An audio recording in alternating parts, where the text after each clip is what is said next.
Captain Jake Morrison stood at the viewing window of the starship Aurora, watching the massive Zephyrian vessel grow larger as they approached.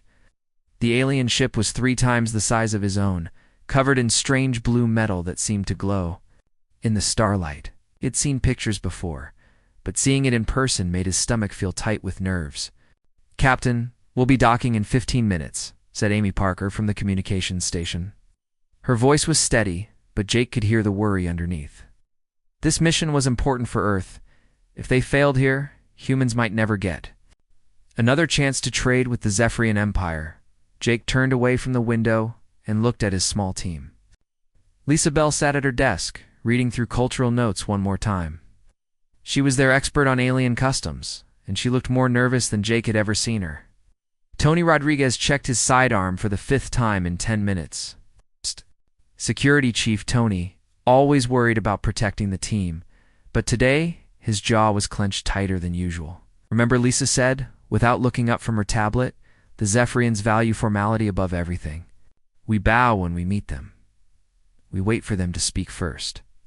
We never touch anything unless they offer it to us. And whatever you do, don't make jokes or casual comments. They don't understand human humor. Jake nodded, but he felt uncomfortable. With all the rules, back on Earth he was known for being friendly and easy to talk to. People liked him because he treated everyone the same, whether they were admirals or new recruits. But here, he had to pretend to be someone else. The Aurora shuddered slightly as it connected to the Zephyrian docking bay. Through the walls, Jake could hear the hiss of air pressure equalizing. His heart started beating faster. In a few minutes, they would be face to face with one of the most powerful alien races in the galaxy. "All right, everyone," Jake said, straightening his dress uniform. "Let's go make history." The airlock opened with a soft whoosh, and Jake got his first real look at Zephyrian architecture. The docking bay was enormous, with high ceilings that disappeared into shadows. Strange symbols glowed along the walls, and the air smelled like copper and something sweet he couldn't identify. Everything was built on a scale that made humans feel very small. A group of Zephyrian guards waited for them. Jake had studied the alien species, but seeing them in person was still shocking. They were tall, nearly 8 feet, with blue-gray skin that had a metallic shine. Their faces were angular, with large eyes that seemed to see everything. Each guard wore armor that looked both ceremonial and deadly. The guards led them through wide corridors filled with more aliens than Jake had ever seen in one place. Some stopped to stare at the humans, their large eyes curious and unfriendly. Jake tried to smile at a few of them. Elisa grabbed his arm and shook her head quickly. They entered a massive chamber that seemed designed to make visitors feel insignificant. The ceiling was so high that Jake couldn't see the top. Hundreds of Zephyrians stood in precise rows, all wearing elaborate robes in different colors. At the far end of the room, on a raised platform, sat several figures who were obviously important. "The royal family," Lisa whispered. "Remember, bow low and wait for permission to speak." A Zephyrian official stepped forward and began speaking in their language, which sounded like music mixed with metal scraping. Amy's translation device converted his words with a slight delay. "Honored guests from the Terran system," the translated voice said, "you are welcomed to the court of Emperor Thokmar, ruler of the Zephyrian Empire, protector of 12 star systems, and guardian of the ancient ways. You may approach the throne." Jake led his team forward, trying to walk with dignity while fighting the urge to gawk at everything around him. The Zephyrians watched their every step. Jake could feel the weight of hundreds of alien eyes on him. When they reached the base of the platform, Jake bowed as deeply as he could. His team did the same. Above them, Emperor Thokmar sat on a throne that looked like it was carved from a single piece of black crystal. He was older than the other Zephyrians, with silver markings on his skin that Jake guessed showed his age or rank. "Rise, humans," the Emperor said. His voice was deep and seemed to echo in Jake's chest. "We have heard interesting things about your species. Some say you are warriors. Others say you are merchants. Which are you?" Jake straightened and tried to remember the formal words Lisa had taught him. "Your Imperial Majesty, we are both and neither.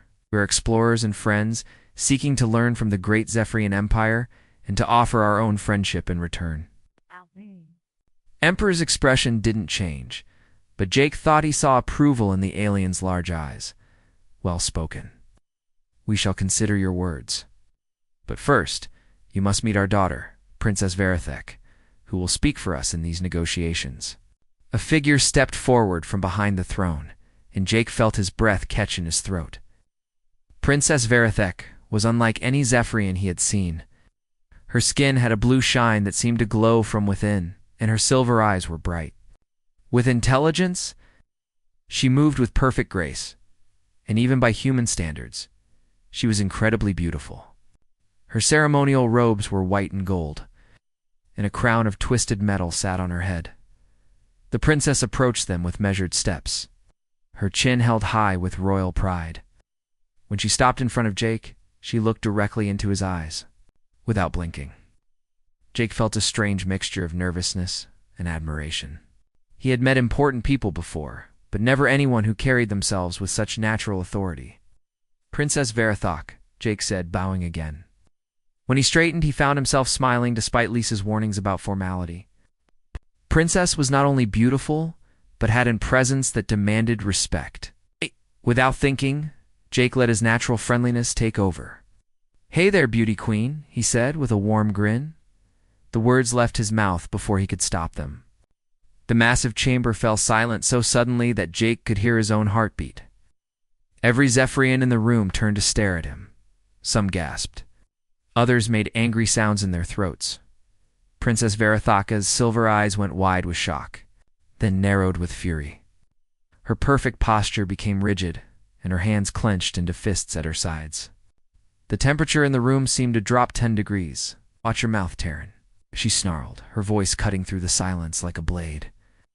Her hand moved to the ceremonial sword at her hip, and Jake realized with growing horror that it wasn't just ceremonial. Jake's heart began racing as he understood that he had made a terrible mistake. Round him, Zephyrian guards stepped forward, their own hands moving to their weapons. Lisa's face had gone pale, and Tony was calculating distances to exits that didn't exist. "You dare speak to the crown princess of the Zephyrian Empire as if she were some common entertainer?" Princess Verithek continued, her voice rising with anger. "You insult not only me, but my father, my family, and every citizen of our empire." The emperor rose from his throne, his face dark with displeasure. "Guards, escort these barbarians from our ship immediately. The Terran delegation is no longer welcome here." Jake opened his mouth to apologize, to explain, but no words came out. His casual human friendliness, the thing that made him good at his job back home, had just destroyed humanity's chance at an alliance with one of the most powerful civilizations. In the galaxy, as Zephyrian guards surrounded them, Jake caught one last glimpse of Princess Verithuk's face. Despite everything, he couldn't help thinking that even angry, she was the most remarkable person he had ever met. But that thought only made his mistake feel worse. The diplomatic mission was over before it had truly begun. It was all his fault. The guards escorted Jake and his team back to the Aurora in complete silence. Jake could feel the weight of failure pressing down on his shoulders with every step. The other humans walked close together, their faces showing the same mixture of shock and disappointment that Jake felt in his own chest. Once they were safely aboard their own ship, Tony immediately sealed the airlock and began checking security systems. Amy ran to her communications station to send an emergency message to Earth. Lisa just stood in the middle of the bridge, staring at nothing, her cultural notes scattered at her feet. "Captain," Amy said, her voice tight with worry, "I'm getting readings that suggest the Zephyrian ship is preparing to leave. They're powering up their engines." Jake slumped into his command chair and put his head in his hands. "How bad is this, Lisa? On a scale of 1 to 10, how badly did I mess up?"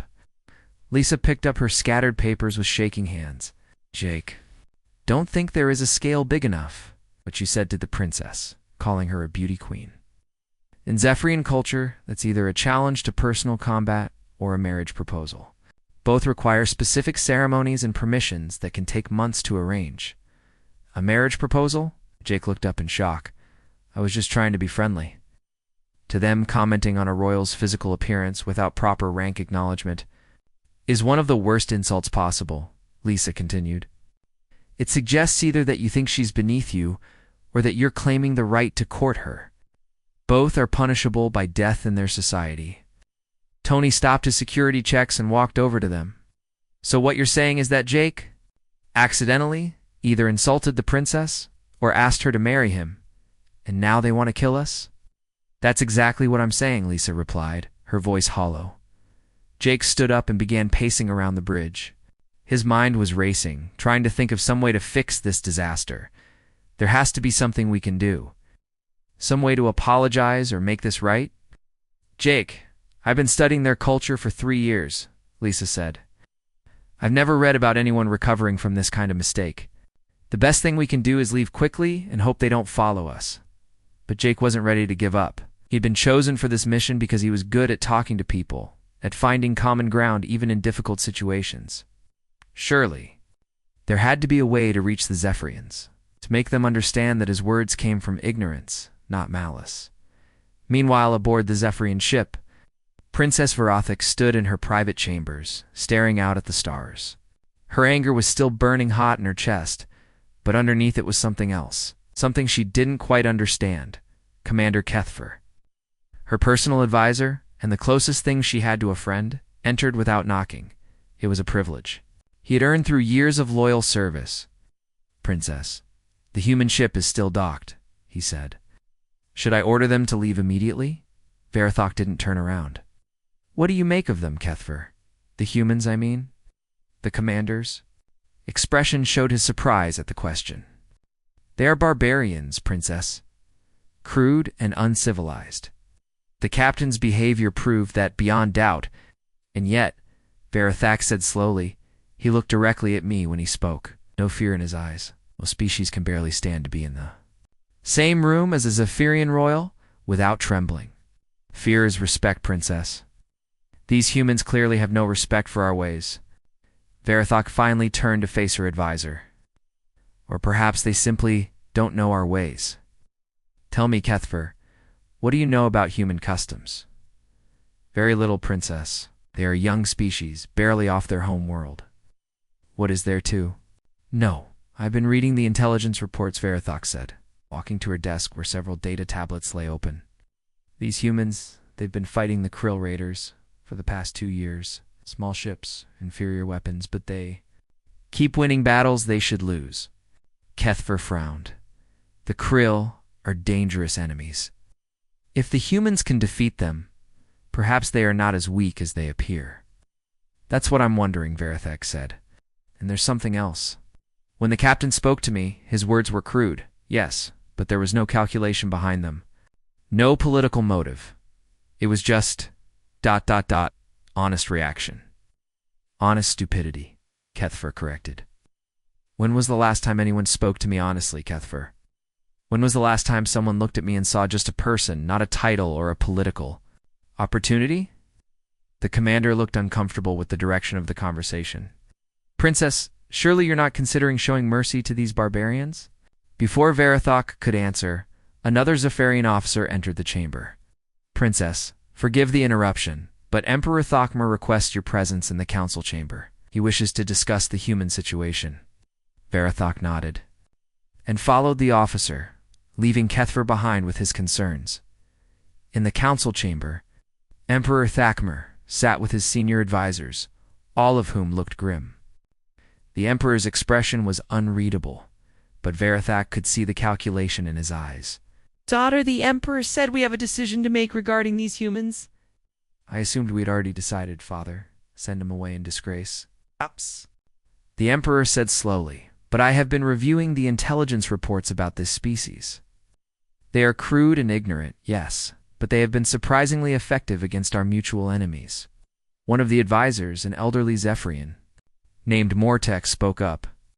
Sire, the humans defeated a Krill raiding fleet last month with ships that should have been destroyed in the first engagement. Their tactics are ... unusual. Unusual how? Verothak asked. They seem to value the lives of their crew members above mission objectives, Mortek replied. They will risk valuable ships to rescue single individuals. It should make them weak, but somehow It makes them fight harder. Emperor Thakmer leaned forward in his throne. I am beginning to think that dismissing these humans immediately might be wasteful. They may be useful allies, despite their lack of manners. Father, surely you're not considering rewarding the captain's insult to me. I am considering the possibility that his insult was not intentional, the Emperor said. What if his words were simply ignorance, rather than malice? Varathik felt a strange flutter in her chest. What are you proposing? I am proposing that we give them a chance to prove themselves worthy of our alliance, a test of some kind. Sort of test? Asked Mortek. The Emperor smiled, and Varathak recognized the expression. Her father was planning something. Leave that to me, the Emperor said. Varathak, I want you to return to the human ship and inform their captain that he has one opportunity to make amends for his insult. If he accepts, we will give him a chance to prove that humans deserve our respect. If he refuses, or if he fails, they will be banished from our space forever. Varathok felt her heart rate increase. What if he accepts? What will the test be? Something that will either prove their courage or reveal their cowardice, the Emperor said. Either way, we will know what sort of species we are dealing with. Varathok left the council chamber. Her mind was spinning with questions. Part of her hoped the human captain would refuse the test, because that would be the safe choice. But another part of her, a part she didn't want to acknowledge, hoped he would accept. There was something about the way he had looked at her, something about his direct gaze and honest words, that had awakened a curiosity she hadn't felt in years. Maybe it was time to find out what these strange humans were really made of, back aboard the Aurora. Jake was still pacing the bridge when Amy's communications board lit up with an incoming message. Captain, we're receiving a transmission from the Zephyrian ship, Amy said. It's Princess Varathak herself. She wants to speak with you directly. Jake felt his heart start racing again, but this time it wasn't just from fear. Put her through. The view screen activated, and Princess Varathik's face appeared. She looked as regal and beautiful as before, but her expression was different now. Less angry, more calculating. Captain Morrison, she said, her voice formal but not hostile. I have a proposition for you.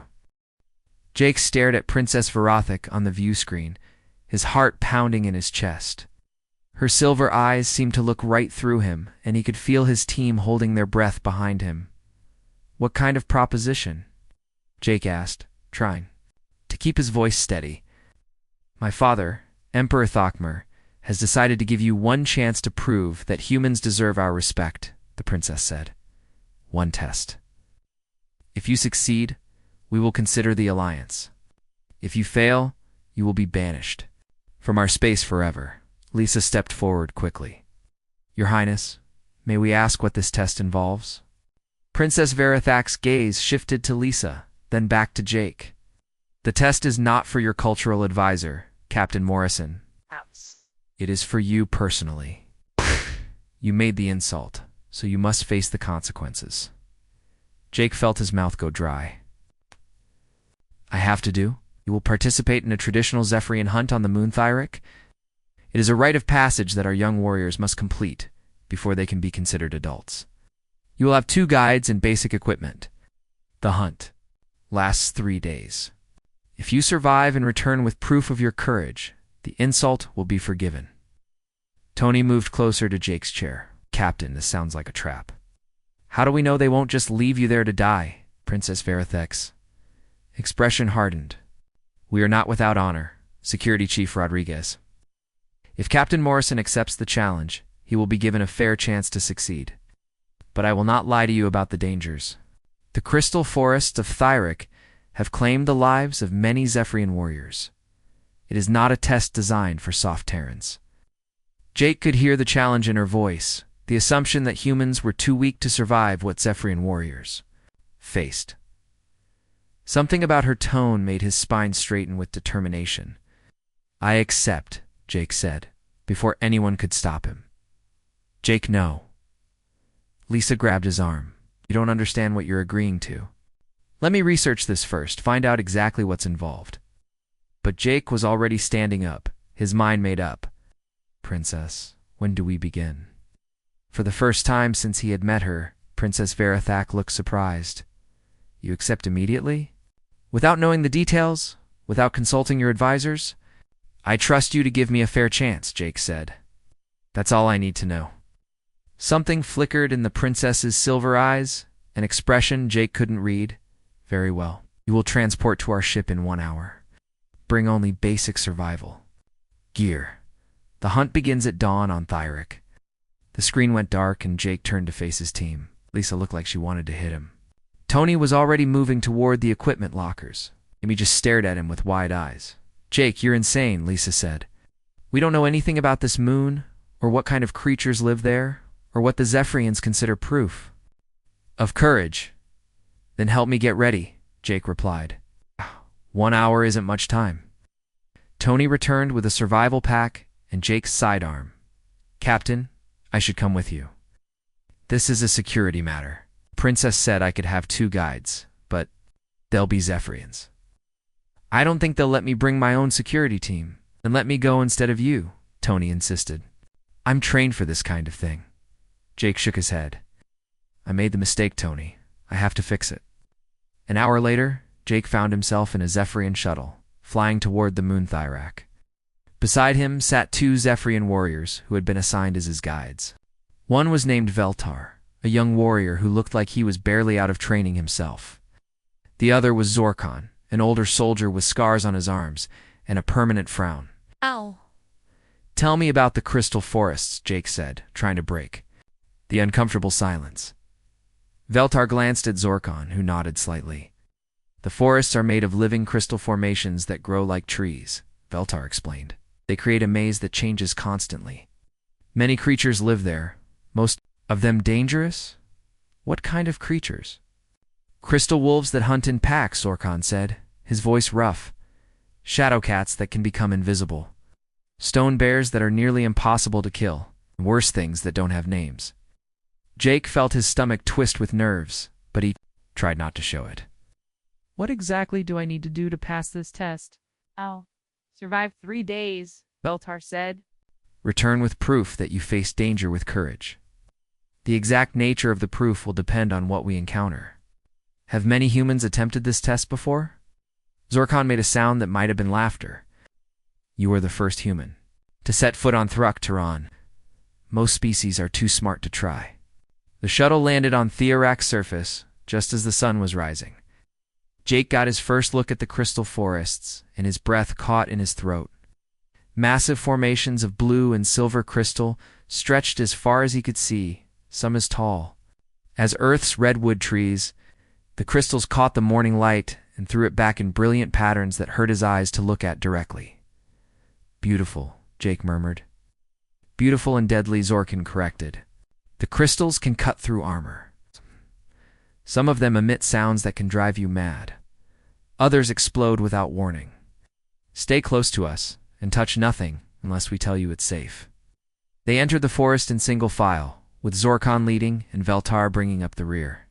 Jake walked in the middle, trying to watch everything at once. The crystal formations created narrow paths that twisted and turned unpredictably. Strange sounds echoed from deeper in the forest, howls and clicks and grinding noises that made Jake's skin crawl. After an hour of walking, they encountered their first real danger. A pack of crystal wolves emerged from behind a formation of sharp-edged blue crystal. The creatures were unlike anything Jake had ever seen. Their bodies seemed to be made partly of flesh and partly of the same crystal as the forest. Their eyes glowed with inner light. Their teeth looked like they could bite through steel. Zorkon and Veltar immediately drew their weapons, traditional Zephyrian blades that hummed with energy. Stay behind us, human, Zorkon ordered. Try not to die quickly. It would reflect poorly on our guiding skills. But Jake didn't stay behind them. Instead, he moved to the side, putting his back against a crystal formation and drawing his own sidearm. We can fight them better if we spread out, he called. They can't surround us if we use the crystals for cover. That's not how Zephyrian warriors fight, Veltar protested. Face our enemies directly, with honor. Then you fight with honor, Jake replied, and I'll fight to win. The wolves attacked in a coordinated rush. Zorkon and Veltar met them head-on, their energy blades cutting through crystal flesh. But Jake used the terrain differently. He moved from crystal to crystal, using the formations as barriers and firing his weapon from cover. When one wolf tried to flank the Zephyrians, Jake shot it from the side. When another leaped at Veltar's back, Jake tackled the young warrior out of the way and rolled both of them behind a protective crystal wall. The fight was over in minutes, but it felt like hours. When the last wolf fell, all three of them were breathing hard and covered in cuts from flying crystal fragments. Interesting tactics, Zorkon said, looking at Jake with new respect. Not honorable, but effective. Where I come from, staying alive is more important than looking brave while you die, Jake replied. Veltar was staring at Jake with wide eyes. You saved my life, why? We are not friends. I am only here to make sure you don't cheat. Jake helped the young Zephyrian to his feet. Because that's what people do. We help each other. Even enemies? Veltar asked. Especially enemies, Jake said. That's how you turn enemies into friends. Zorkon made that sound that might have been laughter again. Perhaps there is more to humans than we thought. As they continued deeper into the crystal forest, Jake noticed that his guides were treating him differently. They still didn't trust him completely, but they were no longer dismissing him as a weak Terran. When they made camp that evening, they included him in their planning discussions and asked his opinion about the route for the next day. Meanwhile, back on the Zephyrian ship, Princess Verathak was monitoring the hunt through remote sensors. She had watched the wolf attack, seen Jake's unconventional tactics and his decision to save Veltar. Her advisors were arguing about what it meant. He fights like a coward, Commander Kethfer said, using cover, avoiding direct confrontation. This is not warrior behavior. And yet he won, Princess Verathak replied. And he saved the life of his guide, even though that guide was essentially his enemy. It changes nothing, Princess. It's still a barbarian who insulted you. But Princess Verathak wasn't so sure. She found herself thinking about the expression. On Jake's face, when he had tackled Veltar out of danger, there had been no calculation there, no thought of political advantage. Just pure instinct to protect another person. Maybe, she thought, there was more to this human than anyone had realized. Jake woke up to the sound of Zorkon cursing in the Zephyrian language. The older warrior was crouched near the edge of their crystal shelter, his weapon drawn and his body tense with alarm. Alta was already awake, scanning the forest with worried eyes. What's wrong? Jake asked quietly, reaching for his sidearm. Tracks, Oaken said grimly. Fresh tracks that don't belong to any forest creature. Someone else is here. Jake crawled over to look at the strange marks in the crystalline. Dust. They were unlike anything he had seen before, too regular to be made by animals, but wrong somehow. The tracks seemed to have been burned into the ground, rather than pressed into it. Krill Veltar whispered, his face pale with fear. Jake felt ice form in his stomach.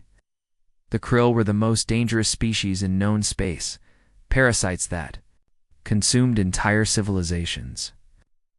They had been humanity's enemy for 2 years, and Earth's forces had learned to fear them above all other threats.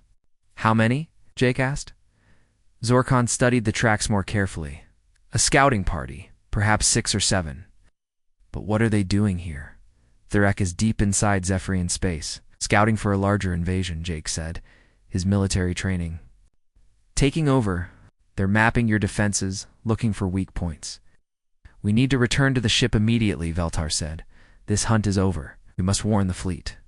But Zorkon was already shaking his head. Look at the direction of the tracks. They're heading toward the research station. Jake's blood went cold. What research station? There's a small scientific outpost on the other side of the forest, Veltar explained. Civilian researchers studying the crystal formations. Families live there, including younglings. How many people? Jake demanded. Perhaps 50? Zorkon said. Scientists, support staff, their children. They have no military protection. Jake was already on his feet, checking his weapon and supplies. We have to warn them. How long would it take the krill to reach the station? If they travel through the night, they could be there by midday, Zorkon said. But human, this is not your concern. These are Zephyrian civilians, not your people. Jake stared at the older warrior in shock. They're people. That makes them my concern. The smart thing to do is return to the ship, Veltar said. Port the krill presence and let the military handle it. By the time we get back and the military mobilizes, those civilians will be dead, Jake said. You know how the Krill operate? They don't take prisoners. Zorkon's expression was grim but resigned. The human is right. But 3 of us against. A Krill scouting party is suicide. We would die uselessly, maybe Jake said. But we have to try. I can't just walk away knowing that children are going to die when we might be able to stop it. Veltar looked confused. But why they are not? Your clan, not your species. Their survival means nothing to your people. Jake paused in his preparations and looked at both Zephyrians. That's where you're wrong. On Earth, we have a saying. Evil wins when good people do nothing. It doesn't matter what species those children are. They're innocent, and they're in danger. That's enough. For a long moment, neither Zephyrian spoke. Then Zorkan made a sound that was definitely laughter, though not a happy kind. You humans are insane, he said. But perhaps that is not entirely a bad thing. Very well, human. We will attempt this foolish rescue. But we do it my way, using Zephyrian tactics. Actually, Jake said, I was hoping we could try it my way. Human tactics. What's the difference? Veltar asked. Jake smiled grimly. Zephyrian. Tactics are about honor and direct confrontation. Human tactics are about winning by any means necessary. They spent an hour planning their approach while following the Krill tracks through the crystal forest. Jake's plan was unlike anything the Zephyrians had ever heard. Instead of attacking the Krill directly, he wanted to use the forest itself as a weapon. The crystal formations are unstable, Jake explained as they moved. You said some of them? Explode without warning. What if we could make them explode on purpose? It's possible, Zorkan said thoughtfully. Certain frequency vibrations can shatter the crystals. But it would be extremely dangerous. We could easily kill ourselves. Better than letting the Krill kill those civilians, Jake replied. They reached the research station just as the sun was reaching its highest point. The facility was built in a clearing surrounded by smaller crystal formations, several buildings connected by covered walkways. It looked peaceful and completely defenseless. The Krill had already surrounded the station. Jake could see their distinctive dark armor moving between the crystals. They were setting up some kind of device near the main building, probably a weapon, that would kill everyone inside quickly. 7 Krill. Just as we estimated, Zorkan whispered. They have plasma weapons and personal shields. In direct combat, they would destroy us easily. Then we don't fight them directly, Jake said. He pointed to a large crystal formation that hung over the Krill position. Can you make that fall? With the right vibration? Yes, Veltar said. But I would have to get very close. We'll create a distraction, Jake said. Draw their attention while you get into position. That's suicide, Zorkan protested. They'll kill you before you take 3 steps. Not if I'm fast enough and use the crystals for cover, Jake said. It's what I'm good at. Before either Zephyrian could stop him, Jake was moving. He sprinted from crystal to crystal, using the formations to shield himself from Krill weapons. When he reached a position where he could see the research station clearly, he opened fire. His first shots took down 1 Krill who had been focused on the weapon setup. The others immediately turned toward him, their plasma weapons lighting up. The forest with deadly energy.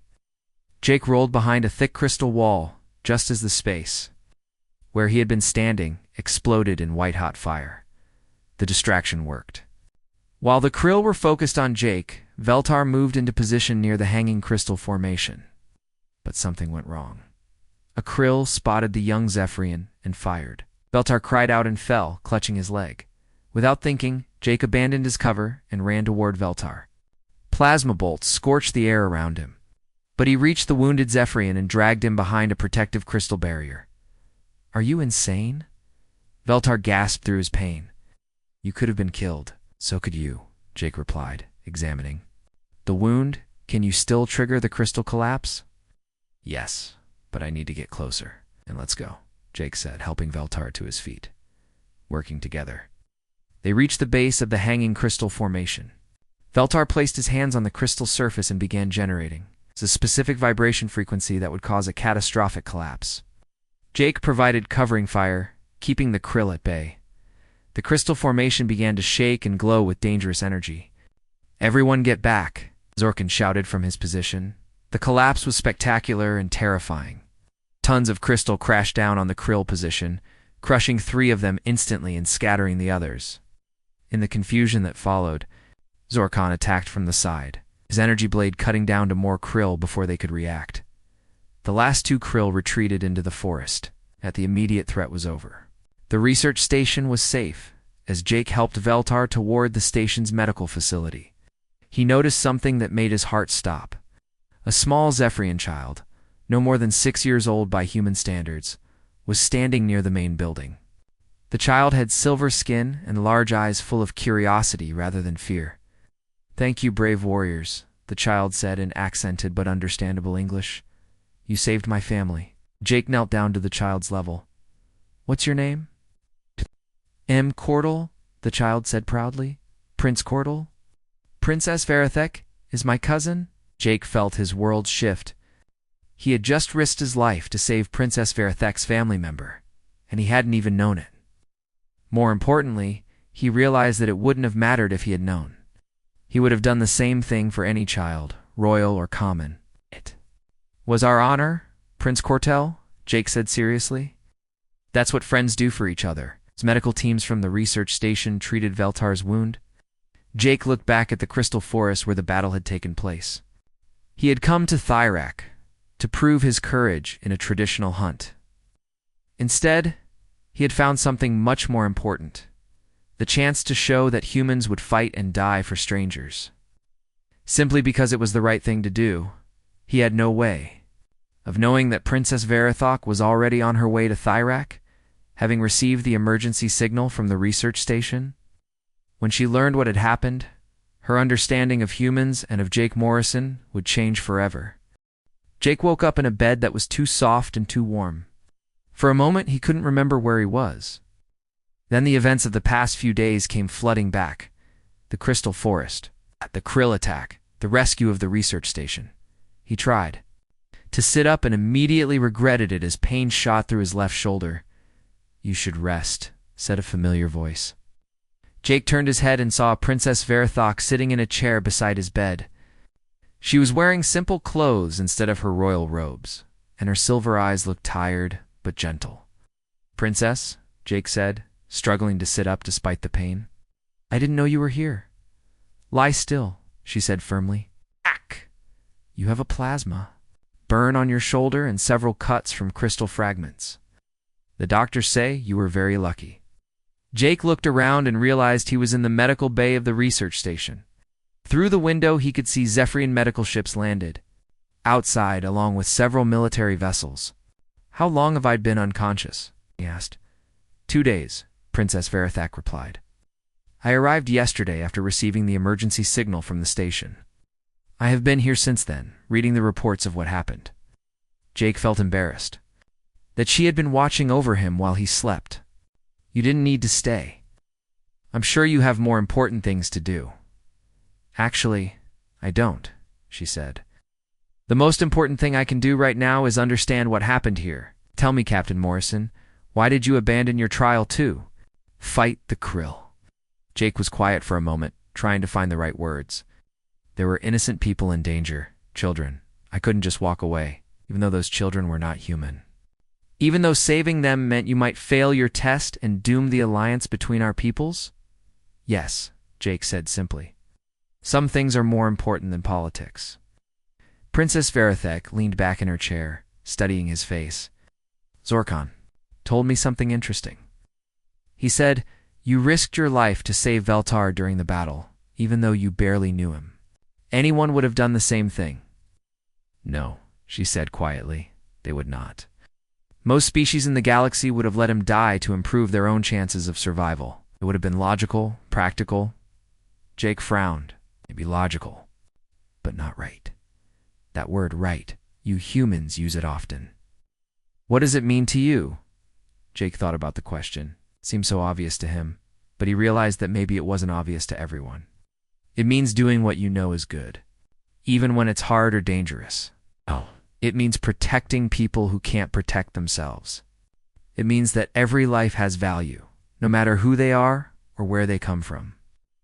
Princess Verithak was quiet for a long time. When she spoke again, her voice was softer than Jake had ever heard it. 3 days ago, you insulted me in front of my father's court. You called me a beauty queen, as if I were some common entertainer. I was furious. I wanted to challenge you to combat and kill you with my own hands. Jake winced. Princess, I'm sorry. I know my words were wrong. Where I come from, calling someone beautiful is meant as a compliment, but I understand now that your culture sees it differently. That's just it, she said. I've been studying human customs for the past 2 days. Calling someone a beauty queen is indeed a compliment. You were not trying to insult me, you were trying to be friendly. Yes. But that doesn't excuse my ignorance of your customs. Princess Verithok stood up and walked to the window. Do you know what? I realized while I was watching you fight the krill, you could have stayed hidden. You could have let them attack the station while you and your guides escaped to safety. No one would have blamed you. You were supposed to be on a hunt, not fighting a war. I couldn't do that. I know, she said, turning back to face him. That's what makes you remarkable. You see, Captain Morrison, in all my years of dealing with other species, I have never met anyone who would risk everything for strangers. Most beings are motivated by profit, power, or survival. But you are motivated by something else. I'm not special, Princess. Any human would have done the same thing, would they? She asked. Your security chief, Tony Rodriguez? Your cultural advisor, Lisa Bell? Your communications officer, Amy Parker? Would they all have made the same choice? Jake thought about his crew. Yes, I believe they would. Princess Verethik smiled, and it was the first genuine smile Jake had seen from her. Then your species is even more remarkable than I thought. The door to the medical bay opened, and young Prince Cortel ran in, followed by a worried-looking Zephyrian woman who was probably his mother. Cousin Vera, the child called excitedly. The brave human is awake. Can I talk to him? Princess Verithak laughed, a sound like silver bells. Yes, Cortel, but gently. He is still healing. The young prince approached Jake's bed with wide, curious eyes. Are you really from Earth? Is it true that your planet has water that falls from the sky? It's called rain, Jake said, smiling despite his pain. And yes, it's true. Would you like me to tell you about it? For the next hour, Jake found himself describing Earth to the fascinated young prince. He talked about oceans and forests, about animals and weather, about cities and farms. Prince Cortel listened with rapt attention, asking dozens of questions. Verithok watched this exchange with growing amazement. Here was a human who had been wounded fighting to save her people. Taking time to patiently answer a child's questions about his home world. No calculation, no attempt to gain political advantage. Just kindness for its own sake. When Prince Cortel finally left with his mother, Princess Verithok sat back down beside Jake's bed. I have something to tell you, she said. The trial on? Thyrek is over. You have passed. Jake looked surprised. But I didn't complete the hunt. I never brought back proof of facing a dangerous creature. You brought back something better, she said. You brought back proof that humans will fight and die for others, even strangers. The krill you defeated, the lives you saved, the courage you showed, these are worth more than any trophy from a crystal wolf. What does this mean for the Alliance? Princess Verethik smiled again. My father has decided to offer humanity a full military alliance, not just a trade agreement. I want to learn from your species, to understand how you create. Warriors who fight not for glory or conquest, but for protection of the innocent. Jake felt a wave of relief wash over him. I'm glad. I think our peoples can help each other. There's something else, Princess Verithok said. And Jake noticed that she seemed nervous for the first time since he had met her.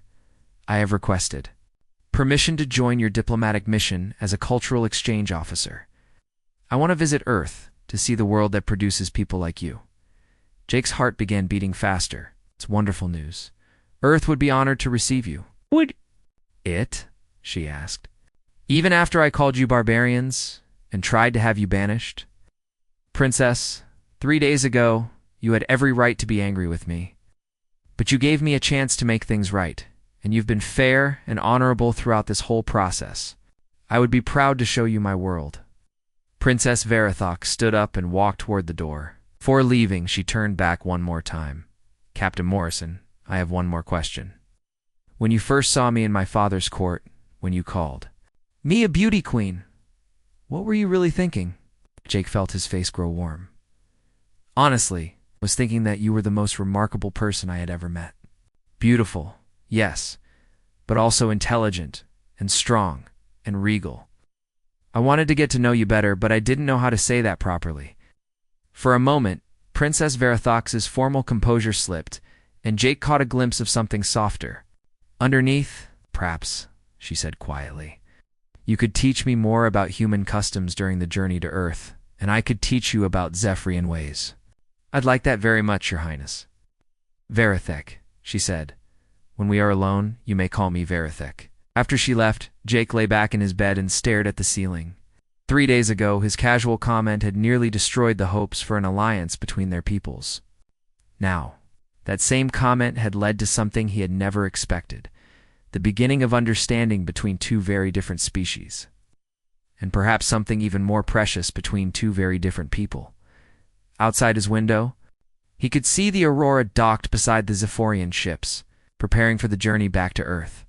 Soon, Princess Verathok would see his world, and he would have the chance to show her that humanity's greatest strength was not in their weapons or their technology, but in their capacity to care for others. The diplomatic mission had succeeded beyond his wildest dreams. And it had all started with the simple human desire to be friendly to a stranger.